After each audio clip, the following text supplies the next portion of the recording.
أعوذ بالله السميع العليم من الشيطان الرجيم. بسم الله الرحمن الرحيم. الحمد لله رب العالمين، والصلاة والسلام على سيدنا محمد وآله وأزواجه وذرياته وسلم. بسم الله الرحمن الرحيم. سبحانك اللهم لا علم لنا إلا ما علمتنا إنك أنت العليم الحكيم.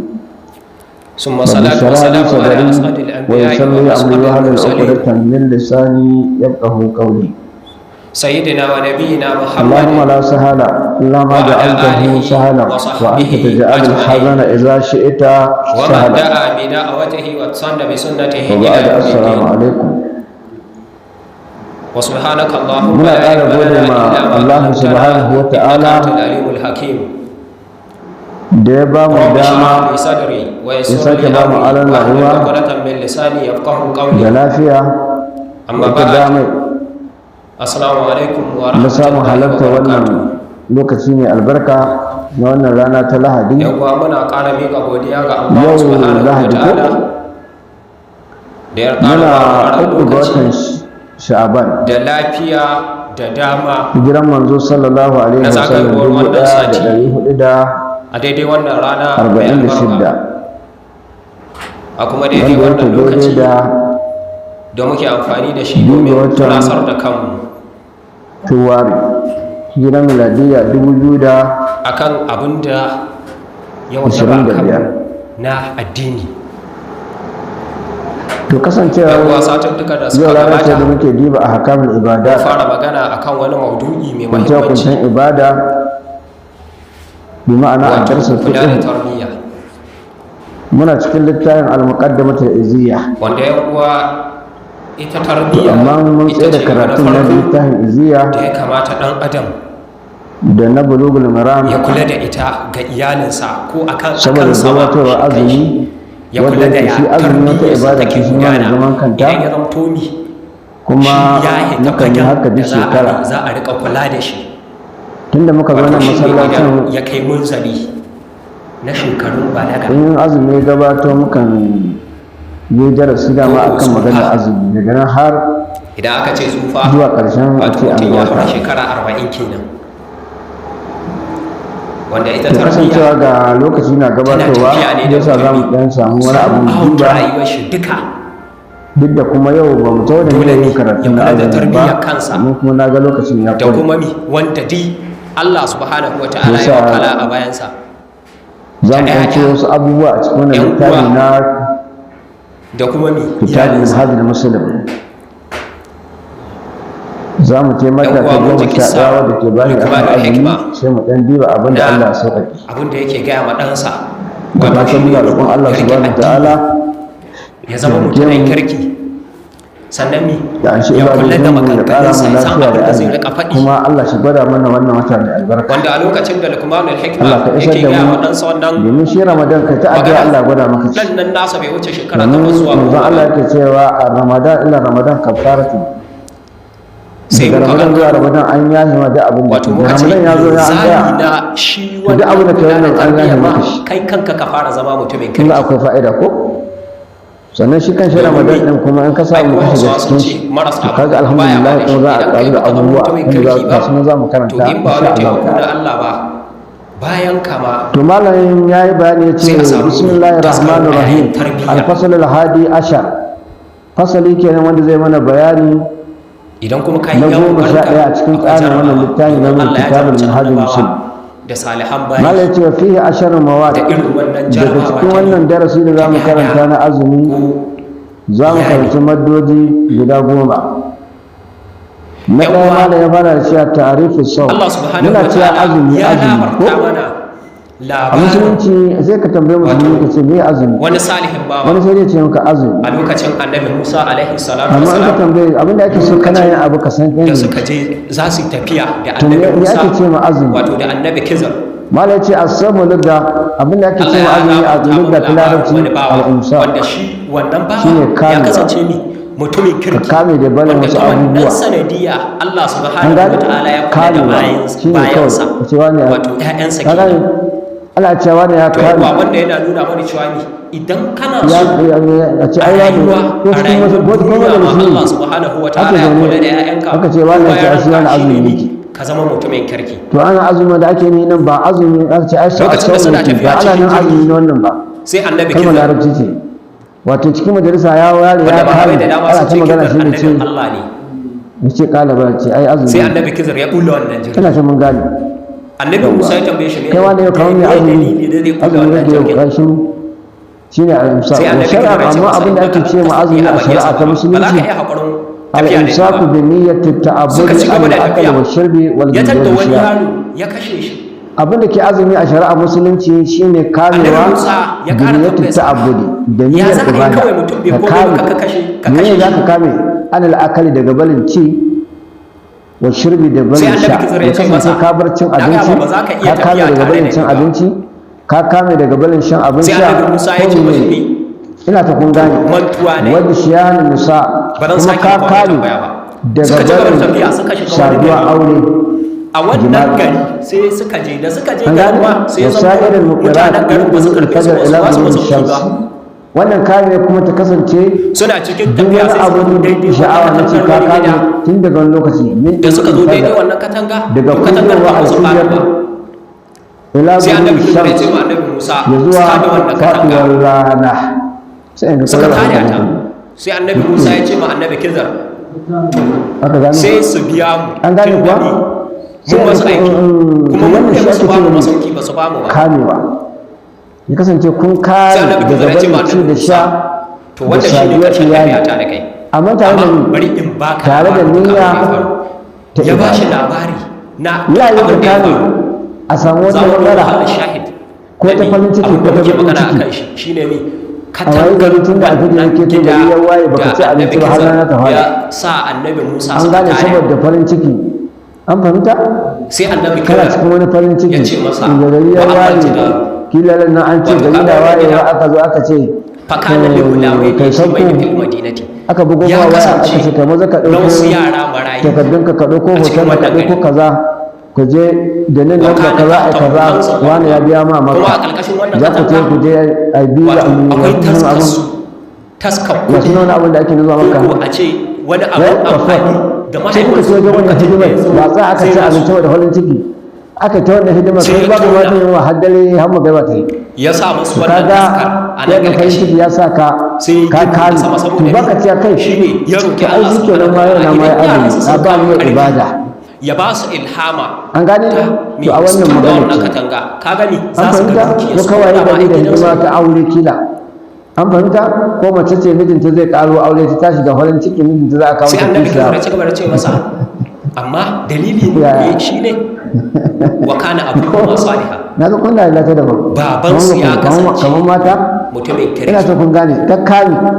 saboda farin ciki ba sunan da abinci ba Allah subhanahu wa an ta'ala ya fahimta kula da da su sauran makamantansu babansu ya kasance wani ma ka gane wannan mutumin nau'in kirki. kenan wani kuma kowa da irin layin shi kila wani mai gari ya waye wato aka ba kun shi ga sabon wannan baban ishara ce da asuba aka zo Idan yi kana son alamomi Allah ya aka zo kula da aka ce bayanka. baban ne wanda ya ce a kawo wato kai ma samu ka zama me kila da ka zama esperon ne mutumin da ma kirki. yake fama ko kuma bai da shi in ko dai wanka haka zama mutumin wani kirki ma a sa za a rayuwa sai ne bayan kake da shi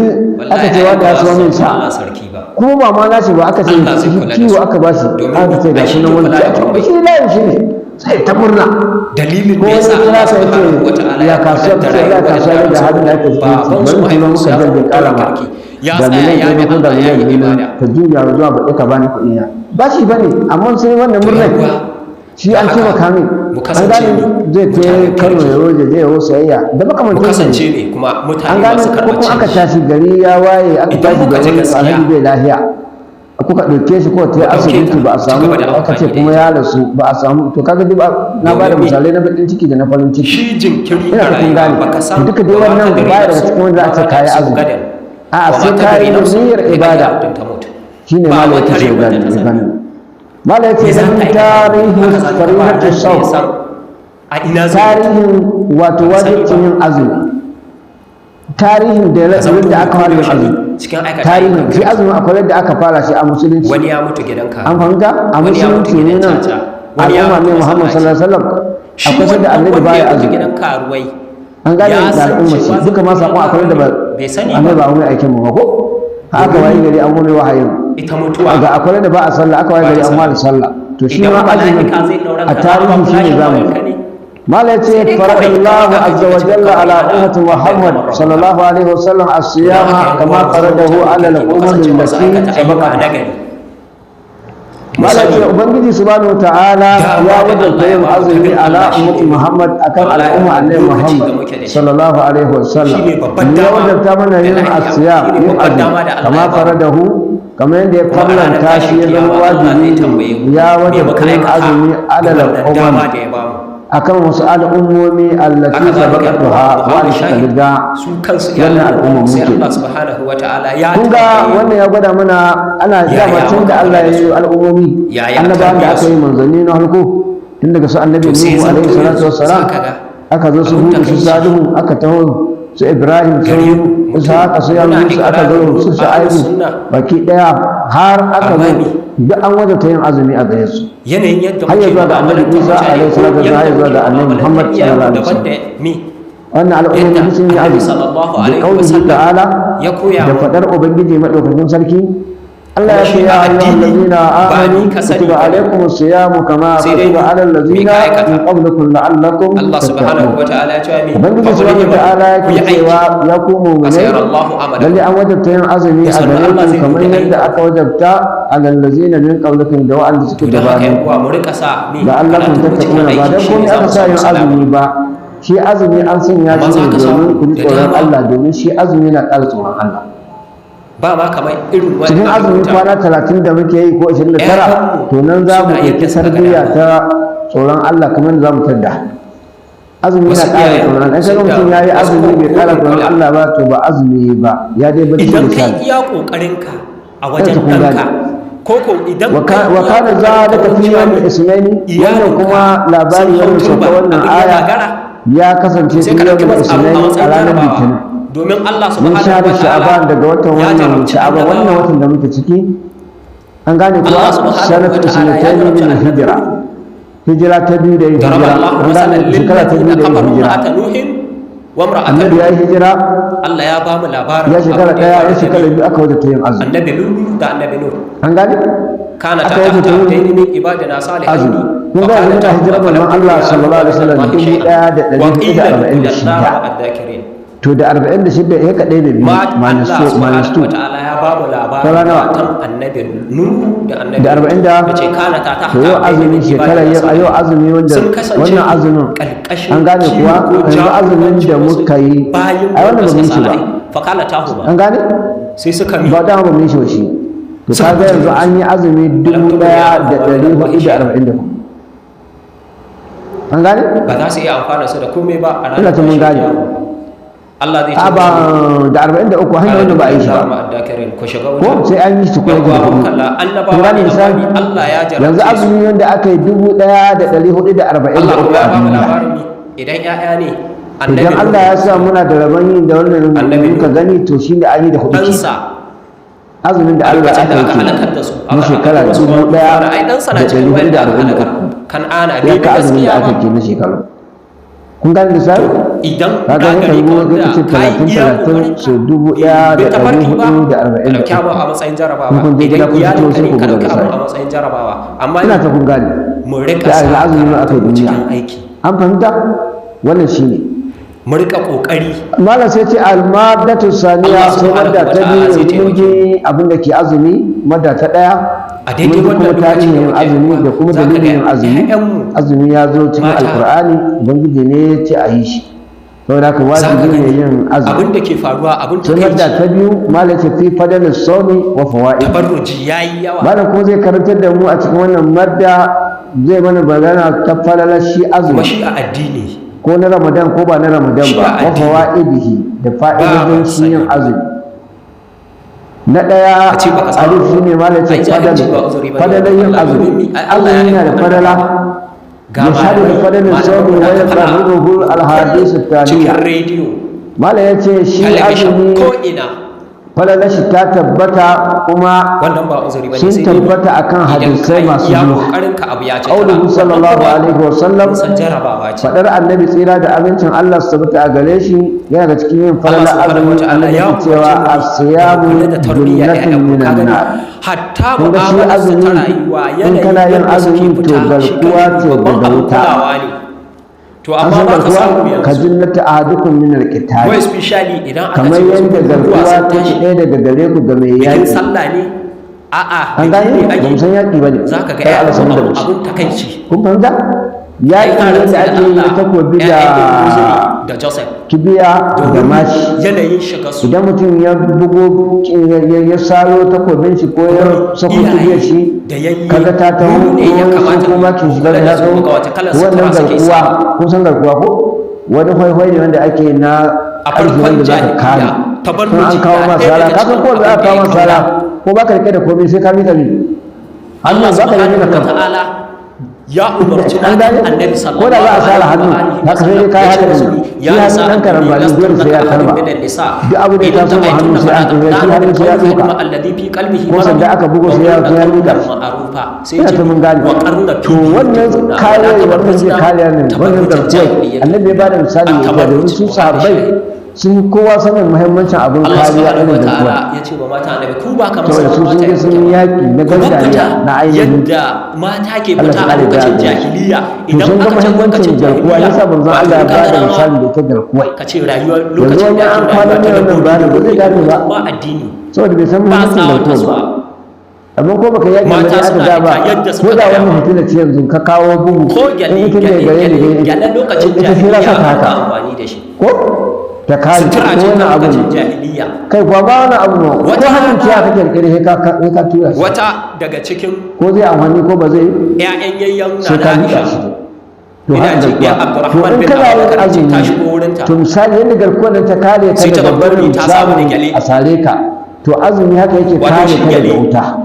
na tashin wani kiyama abin ado ne in kana yin azumi idan ba aka sa ka ba shi ka da da bai rike wuta jiki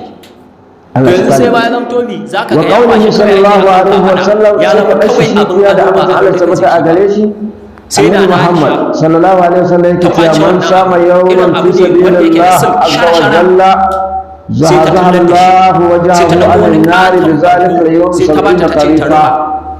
wannan hadisi na ɗaya da muka karanta Imam Ahmad ya rawaito shi ta ce mata da kuma ga wato Nabi da Ibn Majah wannan da sutura Hakim ba da sutura bace ba ta muminai manzon Allah sallallahu alaihi wasallam yake cewa man sama yawman fi ta sabilillah bata katon gyale ta ce duk wanda ta ya rike wada jikinta wata da shi. rana yayi Katon azumi mayafi. domin Allah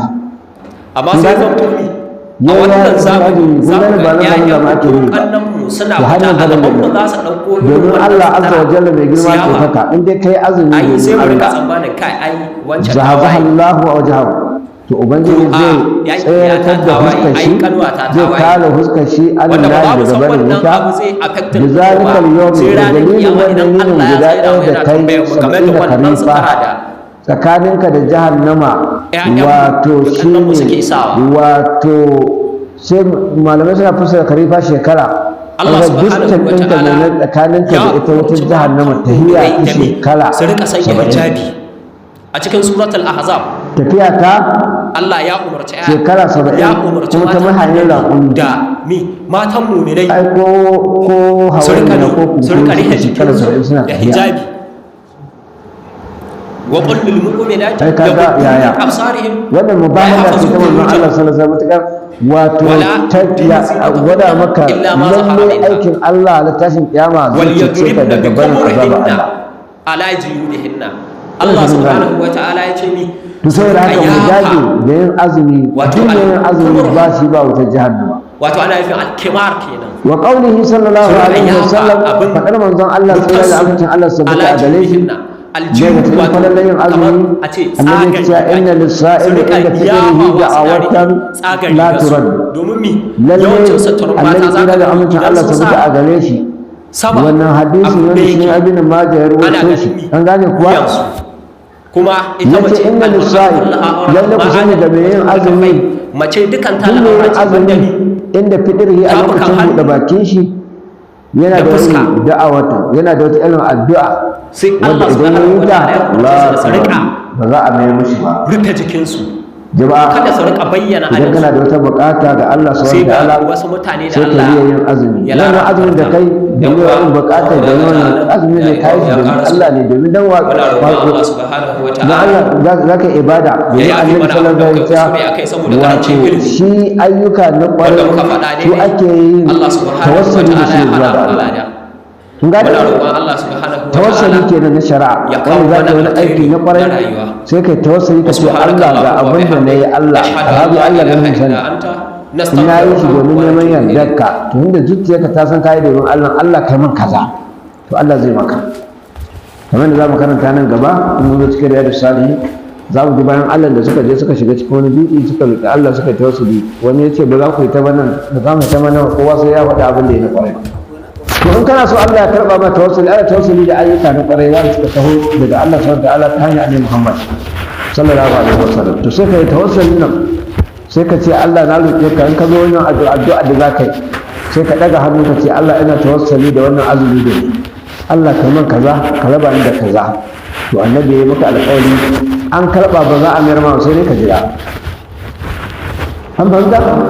shi wani abin da yake so da ya yi addu'a kawai kuɗi zai yi su jikin ko shi ɗin ko wani kan kana da ƙarfin imani sai Allah ba ka amma ba a jiho su da jikin an gane sai a tafi a nema sai Allah sai ya bada Allah baya ruwan kuɗi yana yin da ruwan sama sai ake a nemi arziki kun gane yawa sai ka je ka shuka kai kaza kai kaza ko ka kai kasuwa ko kai kaza Allah ya baka arziki ba abin da ya daga Allah wa qawlihi fa ashshiya shi manzon Allah sallallahu alaihi wasallam inna fil jannati baban yuqalu lahu rayyan يدخل منه الصائمون يوم القيامة لا يدخل منه أحد غيرهم يقال أين الصائمون فيقومون لا يدخل منه أحد غيرهم فإذا دخلوا أغلق فلم يدخل منه أحد أني محمد صلى الله عليه وسلم أتكلم حديثي يكي تشيوا وانا حديث إمام بخاري ومسلم سكروتوش manzon Allah yake cewa inna fil jannati baban lalle a cikin aljanna idan muka shiga Allah ka shigar da baban akwai wata irin kofa aka san ta zikira yuqalu lahu rayyan sunan kofar babur rayyan Allah ka samu shige ta an gane in dai kana yin azumi to wata cikin kofofin aljanna an shiga wannan can cikin aljanna ne an gane bayan an shiga aljanna can gidajen aljanna ne akwai wani shagali da ake ciki masu azumi za su shiga su malamai suka ce wannan ana magana azumin nafila an gane saboda haka za su shiga cikin ta ya da kullum min husa'imun masu yin azumi za su shiga a cikin yawmal qiyama na tashin qiyama wasu ma suka ce a duka ko da nan da kade kake kana ci la yadkhulu minhu ahadu ghayruhum wani daya ba zai shiga ba to in an ce wani daya ba zai shiga ba wannan shi ke nuna masu azumi na nafila kenan inda musulmai ne muke baki daya yin azumi kuma farilla ne to mun yi na farilla to amma gara basa ta basun azumin nafila wannan magana ita ba da suke amfani suka ce a nan ana nuna na nafila inda duk mun shiga aljanna ne kun gane kamar wata kuma ce da manzo Allah ya magana babu duha gashi muna cikin aljanna amma ga wani dai can wurin ana ta wani shagali sai bai san da walhaji zai shige cikin kamar an ga wata kofa can babu sadaka nan duk ga mun shiga aljanna amma ga wata kofa in masu yin sadaka su za su shige ta sai na abubakar ya ce ya rasulullahi yana yi wa mutum ya kasance kowace kofa yana ciki ya ce yau ai kai kana ma ciki shi sai na abubakar kowace kofa za a kira shi ko ina shi ne kun gane ya ciyar ya yi kaza ba abin sai na abubakar da ina ta mun gane to saboda haka sai su shige Allah ka samu na ciki yuqalu ana cewa wata tashin kiyama zaka ji ana cewa aina sa'imun to kaga wannan ma hadisi wannan ma ta kara gwada cewa nan nafila ake yi ina masu azumi fa yaqumuna hisu tashi la yadkhulu min wa'adun ghayruhum daga ba su ba wanda zai tashi kai da baka na nafila ba za ka tashi ba zalikal yawmul haqq yau rana ce ta gaskiya ba dan gidan wani ba wannan na wajen gwamna ne, wannan na sarki ne, wannan na shehuwa ne, ba wannan. An gane ba na wajen farabal ne. Tashin kiyama rana ce ta gaskiya nan wanda ya yi wa wajidu ma amilu za su samu abin suka aikata a je, saboda haka ko mu kai za ka sami su lahira. Yawa nasaba nan ba za ta yi maka amfani ba, kasance kai kowa sai ya yi abin kwarai. An fahimta? Kowa sai ya yi abin kwarai. An gane? Domin sakamako ne Allah ce kulu wa sharabu hani'an, sai ce ni bima kuntum ta'amaluna, ku ci ku sha kuna masu jin daɗi a cikin aljanna bima kuntum, saboda abin da kasance kuna aikata. kuma sai an yi aiki. Innal ladzina amanu, sai Allah ce ni wa amilus salihati, sai an yi aiki. Ba wai kawai shi ke mutum ya ce wai ko ka yi imanin ma sai ka yi aiki, amma kawai wani ya zo ce maka wai lahira wani tsama wai shi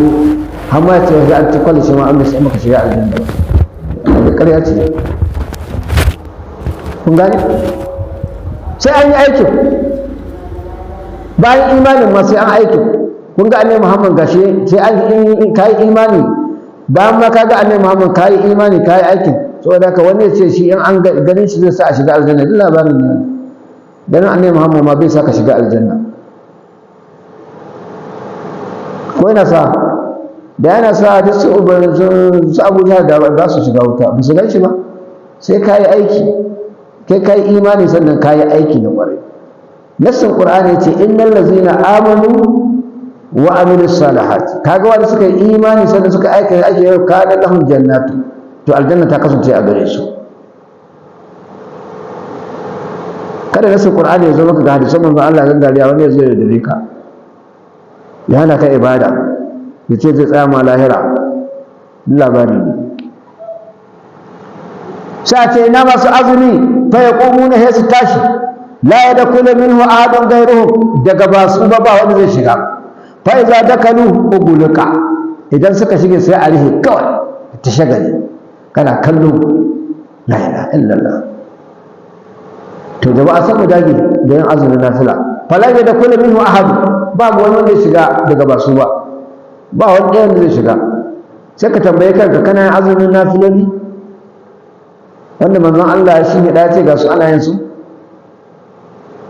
Kana yin su? To kowa tambaye kanshi. Su ma ga sunan malam zai gaya musu azumin nafilolin ba, tsarin su yadda suka zo daga manzon Allah sallallahu alaihi wasallam. Annabi ne ake kallo me ya aikata, me yayi, me yace laqad kan menene, laqad kan lakum fi rasulillahi uswatun hasana. Ko ya abu kwale ya kasance a wurin gawa ga manzon Allah sallallahu alaihi wasallam. Adiullahi wa adiur rasul, ku yi ma Allah da'a da manzonsa. Ina ta mun gane. To kaga wancan mutanen masu cewa su kuma ba su da komai sai alqur'ani, to me yasa Allah ya ce ai manzon Allah da'a, ai Allah da'a, ai manzon Allah da'a? Domin akwai wannan ya gwada cewa akwai maganganun da manzon Allah zai yi wanda babu nasin Qur'ani, ba cikin nasin Qur'ani suke ba. Kun gane? Ba cikin nasin Qur'ani suke ba. Tunda Allah ce ai mishi da'a, ai ma Allah da'a, aka ce ai ma Allah da'a, ai nasin Qur'ani kenan. To kuma sai ya ce ai manzon Allah da'a, kaga wasu manzon Allah zai su maganganu. Kuma yasa Allah ce wa ma yanduqu anil hawa. To Qur'ani da Annabi ya zo da shi ai magana Allah ce. Magana Allah akwai sallanta, to sai Allah ya ƙara tabbatar shi ma Annabi ɗan kun ya yi wata magana wadda ba cikin Qur'ani take ba, to ba sallar shi bane, ba mu ne. Annabi ba ya sallar. Kun fahimta? Saboda haka Allah ka shirya su, ka shirya wa baki ɗaya. Wannan an ɗan tsinkuro ne daga cikin falalar azumi, ba su kenan ba. Ba lokacin da malam zai kawo da hadisai na falalar azumi. Wannan an ɗan kamar cikin duhuwa ne, ana cikin duhu nan kowa muna zuwa sai a haka sai a kashe. Yanzu kowa ya ga mahita, ya ga inda ginshiki yake, ya ga inda takalman shi yake, ya gani sai ka laluba ka yi. In kana son sola sai ka je ka, gobe in kana son ka yi ka cikin da ka so hitilarka. Hitilarka ita ce ne imani da aiki na ƙwai, ita ce hitilarka lahira. In gane? Babu lahira cikin duhu ake. Kowa imanin shi da aiki na ƙwarai shi ne hitilar shi wallahi. An gane?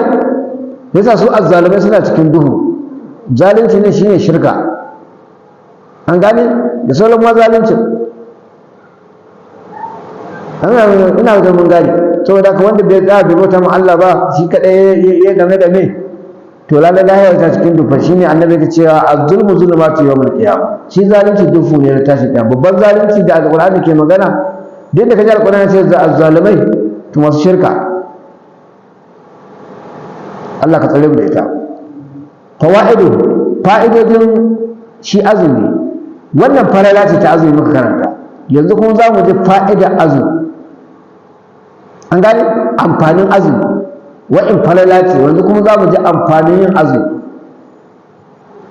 mala ya ce lissiyami fawa'idar ruhiyya wa ijtima'iyya wa sihiyya wa hiya mala ce kaga shi azumi lissiyami ga azumi ga yin azumi kun ga yin azumi ga mai yin azumi fawa'idun yana da wata fa'ida ruhiyya wadda ran shi zai amfana da ita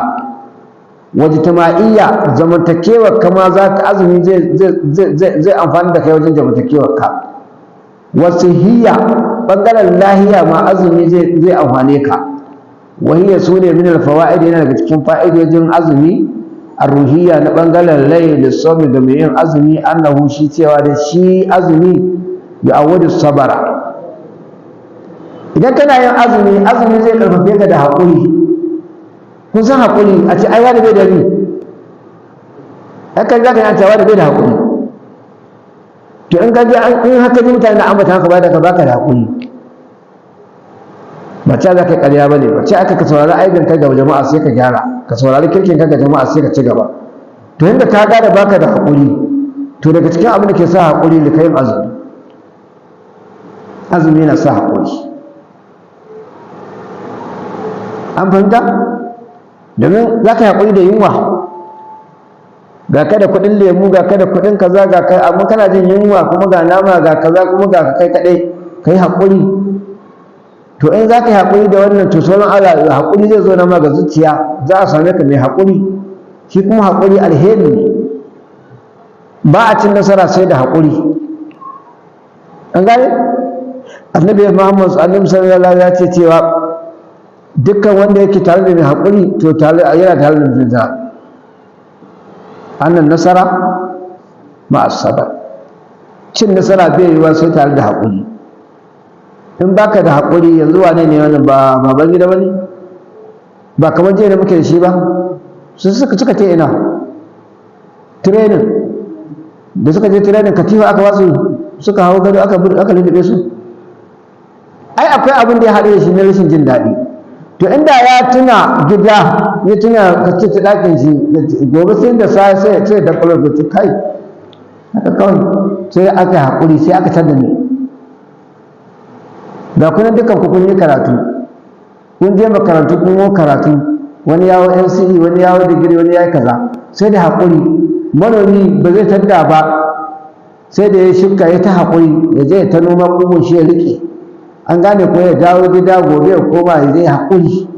ana nan sai ka ga yanzu ga gari ya kai ya dawo sai ya ci nama sai ya kaza ga dawa ga gero sai da haƙuri makiyayi ka so akuya kada ne kana kiwo sai ka yi haƙuri har ta samu juna biyu ta hauta sai ka ga in an haihu ma ɗan jaririn sai ka bi shi an ka ga haife wata rana wannan jaririn na sa ko jaririn na rago in ka kai kasuwa sai ka dawo da 100 kaza ba sai da haƙuri za ka tada ba to in ba haƙuri ka sada uwai kun gane misalan na ɗan baku misalai kwato da ɓangare da ɓangaren rayuwar ɗalibi da mene duk gashi nan sai da haƙuri to in baka da irin wannan haƙurin zamantakewa kuma da mutane zaman aure sai da haƙuri in kuka yi aure sai ka yi haƙuri zama da mace ka yi gida ka yi komi dibi ka gina gida ka yi ɗakuna ka yi komi kai ke da gidan amma in ka shigo kawai sai ka dibe ka yi ma wata magana kai shi ke na kawai sai ka je ka zaune sai yanzu ka dawo sai shi ɗaya ce ok wani ka wakka ce an yi ana mun gane ita ko bakin gaskiyar da ke tana so ka daɗe sai sun ta so ta ganta gida ne ba su irin wani abin da kake yi sai shi ɗaya da ya ce yanzu ka za an gane kuwa sai ka ce ita ta bar mun gida na banza sai ka ɗauko takardar rubutu sai ka rubuta duk ka rushe da yanka da kun ba kuma sai ka sake wani noman da kiyo ko ba haka bane ba za sai an yi mi zai da hakuri dole sai an bata maka rai. Shugaba kake, kai ne shugaban kuma kai za a bata maka rai, kuma dole kai hakuri. Kai ne mai gari, kai ne mai unguwa, kai ne kansila, kai ne ciyaman, kai ne menene na kasan kai zai gaba magana, kuma dole sai kai hakuri. Rayuwa ba ta taya sai da hakuri. Ina ta kun gane. Kai da kuɗinka ba, kuɗinka ne wa, kai ka ba da kuɗinka kuma a gawa magana, sai kai hakuri. Jarumta ce ta rayuwa, to hakuri shi ke sa in kai fushi ka ce kaza, to sai wa'annan in ka ce za ka canza, sai wa'annan za ka kawo ma kuma sai su yi wa'ancan bala'i. Yaranka ne suna ɗan cuta maka, suna kaza, su gama magana sai kaza, ba yara wanda kawawa nake magana ba, na aikin gona ne, na kasuwa ne, na mine ne, sai ka yi haƙuri. Kana ji kana gani, musamman ɗan boko, shi ne ce ka san shi ɗan boko zai ce da digiri ɗin shi, ka san shi ne ilimin addini duk ba a gani. Ɗan boko kawai ake da digiri ɗin shi, kai kuma kana da hadisi ɗaya ba da ya yi digiri ɗin daga manzon Allah, ko ba ka wanda ke karanta da wayewar duniya da komi. An fahimta? To da digiri ɗin kan wa'in wanda shi ko hanyar firamare ta ɗauke kuma sai ya rena maka wayo. Dole ka sani ka gane a masa kai ne, domin kai ba ka yi abin da zai yi. Duk da kuɗin naka da digiri ɗinka ɗin da professor da doctor ɗin naka nan, rayuwar da wa'in zai yi ɗin kai ba ka irin ta. Ya kisa wani malami na kafar Gombe da yake faɗa, an shiga jirgin ruwa, shi yana ganin profesa ne, ya yi karatun boko, ya san chemistry, ya yi physics, ya yi kaza,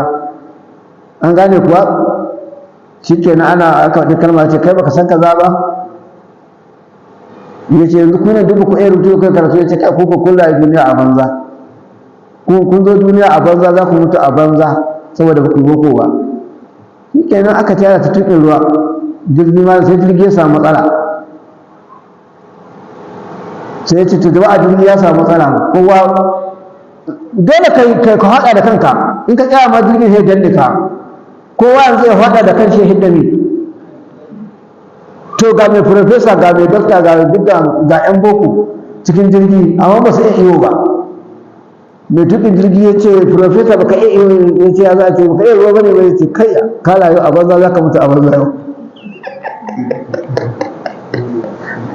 Bai rama ba, kowa da wurin shi ai. An gane ilimi kowa da wurin shi, kai ma da mun addini ne, ka haddace Qur'ani, kana da hadisai, kana da kaza, amma idan fanka ta samu matsala to Qur'ani za a karanta ta gyaru, hadisai za ka ta kawowa, da kun gane. Ba ma fanka a zama wajen sota ɗin ya samu matsala, in baka iya ba su dole ne wani wanda bai san in ka aje Qur'ani bai iya buɗa shi, sai shi za a kira ce wallahi da ya samu matsala. Kuna zuwa cikin mutum ya kaga haka tana zuwa ce kai ikon Allah an gyara ita madalla madalla. Kowa da ranar shi, kowa da wurin shi ai. Kun gane? Saboda haka kakkare da ɗan adam kowa da ranar shi, kuma kowa da amfanin shi, ba ɗan adam da bai da amfani. Kada mai kuɗi ya ɗauka cewa wannan talaka ne banza ne, ba ka rayuwa yana da talakan banza. Shi zai san ko shi wannan talaka ne je cikin laka ya shige da sanyi na kama shi ya nomo tungande, ya nomo tumatari, kai mai kuɗi kana can bisa bene ai ba miya mai daɗi, jan miya ka ci kana sha. In ba in talakan ba za ka yi wannan rayuwar ba, haka ne?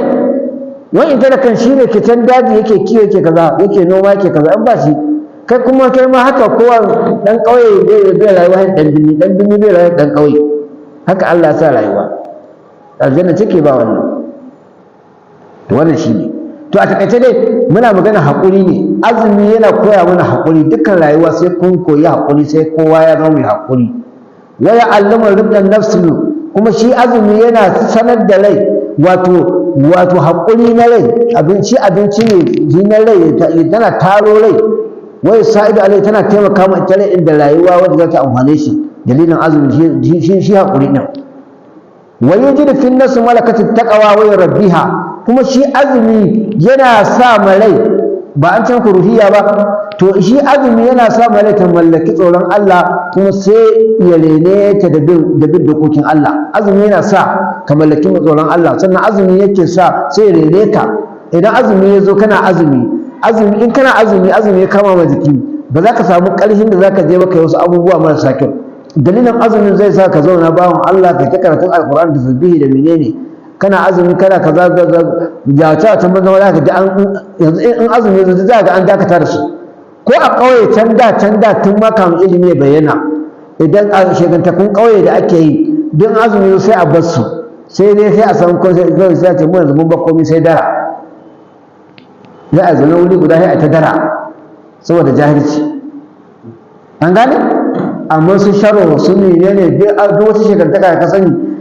ta ƙauyawa da an tsaida ta. Ina ta kun gane? To haka ma ta binni da otal da mai ga duk an abin ga sai daren sallah ran da duk wani zai watsa azumin shi. Kun fahimta? To abin da ake yi shi azumi cikin kwana 30 din ne ya koya maka tsoron Allah, ya tarbiyaci ranka. To bayan azumi sai ka zamo wanda ya kwana 30, to kuma sai zai a same ka cikin wannan, ko da ba a zama nomar kullum ba dai ya kasance ka samu tsoron Allah cikin azumi. Wanda duk aka kwana 30 ana azumi bai samu tarbiyyar tsoron Allah ba, yayi asara, azumi bai amfane shi ba. Wanda kasatu taqwa musamman ma ita dai tsoron Allah, allati hiya illatul bariza min as-sawm, ita ce wadda take mafi illa wato bi ma'ana mafi bayyana ga azumi, wadda Allah ya faɗi ta karara ce la'allakum tattaqun, cewa da kun tsoron Allah. Duk wanda azumi bai samu tsoron Allah ba, za ga cikin azumi an samu tarbiyyar tsoron Allah, taimakekeniya za ka ta yi yawa cikin azumi. An gane komai rawa alhaji sai ga ko kakari sai ya taimaka. An fahimta? Za ga kuma kana zaune ma munan ma da yake ma tarbiyyar ba ma irin wannan, kaje su kamar kasashen Saudiya za ka gani da ba azumi da ba duk suna da wannan tarbiyyar musamman cikin azumi. Akwai wanda ya zo Najeriya wani wanda ya gamu shi kawai masallaci yake, shi kawai daidai yamma ta kawai ya yi sallar da sai kuma ya tabbaci shi bai ta duk komai na buɗe baki ba. Kuma sai ya ce masallaci ya zo aka yi sallar magariba ya ce wai ya aka yi, wai shi gudun hijira aka wuce shi daga Makka aka kama shi, irin wannan kamen da ake mai aka je hoshi Najeriya. Azumi ya diba ya ga masallaci an sallar kamus kowa ya watse, ya ce yawai su Najeriya nan ba musulunci ne bai sa'a da inda ake ɗan yin ba ma. Ko kun gane zaratu? Ina ta kun gane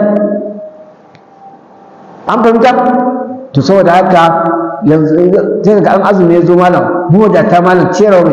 mai wani ya ɗanyi kwana ɗaya kwana biyu shi kan je yake ya yi ƙoƙari. Ƙoƙarin ne kai wa kake ma kan kake ma ku ciyar, Allah ya ce ta ba da har mutuwa ta zo muku lokacin kira ne. To fi qauli ta'ala a cikin faɗar Allah, kutuba alaikumus siyamu, an wajabta yin azumi a gare ku kama kutuba alal ladzina min qablikum, kamar da muka wajabta shi gaban wanda suke gabanin ku, inji Allah. La'allakum tattaquna, cewa da ku ko ku ji tsoron Allah, saboda haka azumi yana sa tsoron Allah. Wa min al-fawaidi wala kira sallah na'am.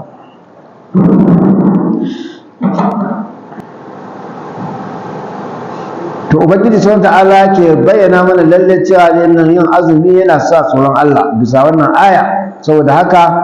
yana daga cikin abin da yake fa'ida azumi da rai shine rai ya ke haƙuri, ya karfafe shi, kuma ya samu ran nan naci da bin Allah, ya ƙara mai tsoron Allah subhanahu ta'ala. Ita rai ta saba da bin Allah. Don dalilin wannan zaka zamo yawan ambaton Allah, yawan karatun alkur'ani ga mai azumi ko to kaga an yi kasance cikin azumi a rana kana iya samun kila tsakanin dare da azumi da dare da yini kila akalla zaka yi izu 5. To cikin azumi kana da wannan cikin saboda lazuntar zama na ibada. Don azumi ya wuce kila ka samu tarbiyya ta karatun alkur'ani, ka samu reno, kila bayan azumi ya wuce ko ka kasa kila duk rana ka rika yin izu ko rabi ka kasa kenan. Ina ta mun gane. To daga nan sai ka ci gaba da hawan azumi sai ya dawo, kaga an samu ci gaba. To sai malai cewa min al fawaidi, har da yana daga cikin fa'ida azumi mun ji tarai, to al ijtima'iyya ta zamantakewa ta tsakanin mu. An gane kuwa azumi ma yana ƙara mana zamantakewa mu ta zama mai kyau. Musamman ga mai azumi annahu cewa da shi yu'awwadu al-ummatul nizam, yana karfafa ma al'umma tsari mai kyau, wal ittihad kuma yana tsara ma al'umma wato tsari mai kyau daga hana su da tsallaka iyaka. An gane? wa hadda hududan ana hadisi fala ta'taduha. To azumi yana sa ka ga ba tsallaka iyaka. Kaga azumi ko taba ka akai ma wani laifi, aka zazzage ka, aka yi banza dan uban kaza ka ce inni sa'im, ni azumi nake. Nan ba da yace ba, annabi yace sai ka ce kai azumi kake. To kaga an ka saba haka ko ban azumi haka ka salama, ba tsoro bane ba, ran ya koyi hakuri. Kin gane? In yi maka wata kai ka mishi wata, ba haka ake so ba, ka koyi hakuri da bin Allah.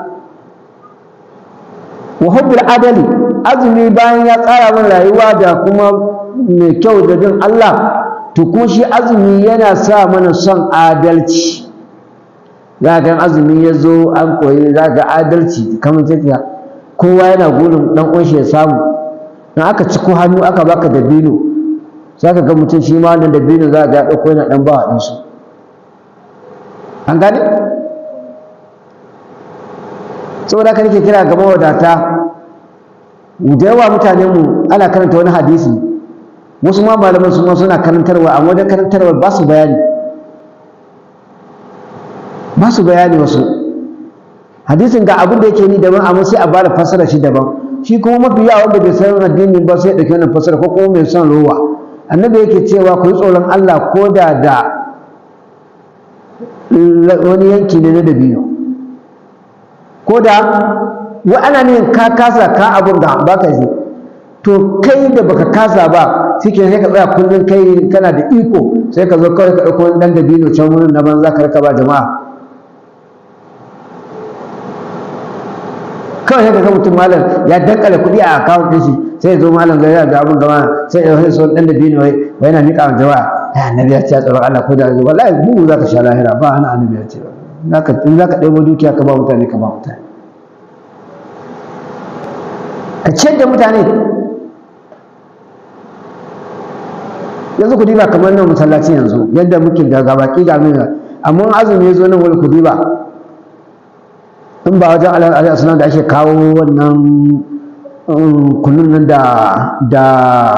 wata sa'a da kosai, wata sa'a da hanke, ko ba haka bane ba, nan kaɗai ake kawo abin nan mawadata nawa gare mu. Abincin ma ka dafa shi mana, ka yi shinkafa da miya da nama, ka ciyar ka gani har duniyar mata ka sai ta canza. Idan kuka ba da Allah ce ni na yi muku alƙawari zan yi muku a duniya, kuma lahira kana da aljannarka. Maganin samun kuɗin ne ai, tattalin kuɗin da kake lalacewa za su, ka ciyar din wa anfiqu mimma razaqnakum, ku ciyar da abin da na azurta ku da shi tun gabanin ne. Saboda haka Allah ya faɗa ka. Manzon Allah yake cewa ba wani abin da ke kaufo sun koli ga wannan, ba mutumin da zai zo ya ɗauki dukiyar shi ya taimaki wani bawan Allah face sai dukiyar ta ƙaru, sannan lahira ko yana da aljanna shi. Wannan ka'ida ce. An aka yi ka taimaka ko addinin Allah ko mutum ka taimaka, aka ce in dai ka ɗauko ka taimaka ɗin, to dukiyarka sai ta dawo ma, ba ma sai ta dawo daidai abu ba, sai Allah ya linka maka ita. Wannan in kana kokonto ma jan jaraba, ko yanzu wani baka naira 1000, aka yi ma alherin naira 1000, ka ji daɗin ta alhamdulillah, to in ka ɗan matsa yin wani ɗan tsinkuli ko 200 kai ma ka faranta mu da kai kallo, sai ka ga abin da Allah zai ma, sai ya ƙara ma ta 2000. Ina ta kun gane, sai Allah ya ninka ma, sannan lahira kana da aljannarka. Amma ka samu 1000 ka danne ta kai shi ya na kama abin da labin da kuka ciki haka za ka tafiya kullum. Ku ciyar hubbul adal wal musawat, da daidaituwa cikin azumi, za ka mutane sun daidaitu, kowa ya zama normal. An gane? Yanzu da kuma azumi ya zama da sai ka gama wata tsohuwar ta zama da wani an kakkaɓe an tawar sun sallaci. Har alƙur'anin nan ga sunan wani tule, kwana da kwanaki ba a karanta, an azumi zai ka tadda wai ka shiga masallaci ka gaba alƙur'an ka doka. An gane? Duk an daidaitu, kowa ya zama Allah, ana ciyarwa. 'Yan kasuwa kuma ku ji tsoron Allah, ga azumi ya taho a yi tattali ya kuma a yi tattalin da musulmi zai samu sauƙi abin Allah wadda da Allah lalace da Allah tsine wai musulmi ɗan uwanka ni ne Abubakar kai ne Ibrahim ni ne Nura kai ne Ɗahiru dukkan mun yi amanna da Allah da manzonsa killa mu ɗaya komai namu ɗaya garin mu ma ɗaya dangi mu juna ma muke amma kowa ya yi tattali ƴan kasuwa yanzu ana tabbakin ɗin shinkafa ana tabbakin ɗin fulawa da sukari ana tattalin su wai kuma ɗan uwanka musulmi kake so a saida mawa kai sannan zaka tattalin samun kuɗi da masara da menene duk masu irin wannan mutane in suna shi in ba su Allah cikin musu albarka har kankanin nan fa wanda za ka miƙa yanzu naira 50 a baka in azumi ya zo masu kankana ma ƙauyawa da ɗaga an tattala ana can ana ta tattalin ta malam ba a sai azumi ya zo a zo a ta masifa a hana musulmi jin daɗi ta yaya irin wannan abin zai kasance haka wannan bai dace ba kun ga azumi yana sa wannan wai kan wani filmomi ne aɗifatun rahama azumi yana sa mumuni wato tausayi da jin kai sai ya kasance mu sai muka canza maganar manzon Allah wai idan azumi ya zo musulmin mumunan mu kuma sannan muke canza daga tausayi sai mu koma tsanantawa ko ice wannan naka wani ya ɓoye sai azumi ya zo ice wannan na sai da an yi bikin na abinci kala kala kowa burin shi azumi ya zo musulmi ya sha wahala ina imani sai yayin zahirin shi zai gane kurin shi a wannan ranar da haka muna amfani da wannan dama ƴan mawadata ku da ƴan kasuwa ku yi tsoron Allah gwamnati shugabannin gwamnati ku yi tsoron Allah ku yi tattalin da za ku zo mutanen ku su ji daɗi ku sako abinci ku sako kayan masarufai a samu sauƙin su mummune su zauna cikin kwanciyar hankali da jin daɗi ɓangaren da ba tsaro a ƙara tsaro wannan kira ne ga shugabannin gwamnati ga mai girma gwamna mu a nan jihar Kaduna gwamnan radda muna ƙara kira a gare ka da shugaban ƙasa baki ɗaya da ku ji tsoron Allah subhanahu ta'ala ku sani cewa lalle sai Allah ya tambaye ku akan haka nan wallahi ƴan kasuwa ku ji tsoron Allah ku ji tsoron Allah ku te ku sayo masara ne su sauki amma ku zo ba ku sauƙaƙa ba da kayan masarufai da makamantansu duk waɗanda ke da hannu akan za su tsada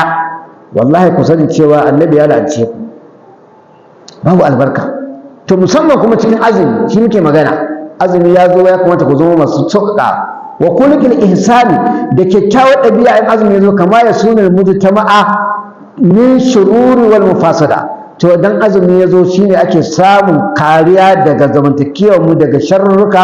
da barnuka in azumi ya zo sai kaga sharri ya karanta barna ta karanta komai an bari za ga an samu normal matasa masu yawan zage-zage duk an bari masallatai ya ga sun cika to kamata ya an samu tarbiyya ta tsoron Allah idan azumi ya wuce to kuma sai a samu ko da ba a koma kamar haka ba cikin kishi 10 da ake cikin azumi in azumi ya wuce akalla ana yin 7 an gane amma ba a ce an dawo ba wani ba cikin da ya zuba su yanzu wani labarin sallar jami'i tun azumin da ya wuce Allah sauka to saboda haka abu na ƙarshe wanda za mu tsaya kan shi wa min al-fawaid as-sahiyya azumi daga cikin fa'idar shi yana ƙara lahiya lisiyadu da min azumi annahu yadahharu al-am'a wa yasluhu al-ma'da azumi in kuna yin azumi yana ƙara lahiyar jiki wannan taka yana sa wato uwa hanji ta zauna lafiya an gane in kana jin ka cika rashin lafiya kala kala ne kai azumi an fahimta azumi yana sa lafiya wa yanzuful badana yana tsarkake jiki an gane min al-mufadalat wa rawasif daga duk abin da zai dora zai saba jiki rashin lafiya zai hana ka jin daɗi to an kana azumi zai taimaka maka wai kaffaf min wadatin samani in kiba ta maka yawa maski ya ma yawa kice ya ma yawa irin wa'ancan to ka rika yin azumi to azumi zai zama jikinka yana normal an gane don an za ka rika cin abinci yawan cin abinci yana kawo cututtuka karanta cin abinci wasu ƙulul baɗani wanda yake da babban ciki an gane kuwa domin kana yin azumi za ka zama normal za ka zama jikinka ko kana yawan jikinka na da ƙiba kana shan wahala to ka rika yawan ta azumi yana ƙara lafiya wa fil hadisi ya zo cikin hadisi an gane kuwa an sallallahu alaihi wasallam daga manzon Allah annabi ke cewa su ku yi azumi tasahhu za ku lafiya, azumi na ƙara lafiya. don Allah nan za mu tsaya sai Allah ya kai mu ran Laraba sai mu tashi madda salisa madda ta uku fi ma yustahabu min sunan azumi da aka so. Da fata abin da na faɗa daidai ne da ku baki ɗaya Allah ka ba mu lada, wanda kuma na kuskure Allah shi gafarta mana baki ɗayan mu ya tara mu aljanna firdausi. Allah ka ba mu lafiya zaman lafiya ya ji mu da uwayenmu da uwayenmu da malamanmu. Allah ka tabbata shugaban da adalci. Allah ka ƙaro mana asiri duniya da lahira. Ko tambaya ko addu'a saboda kai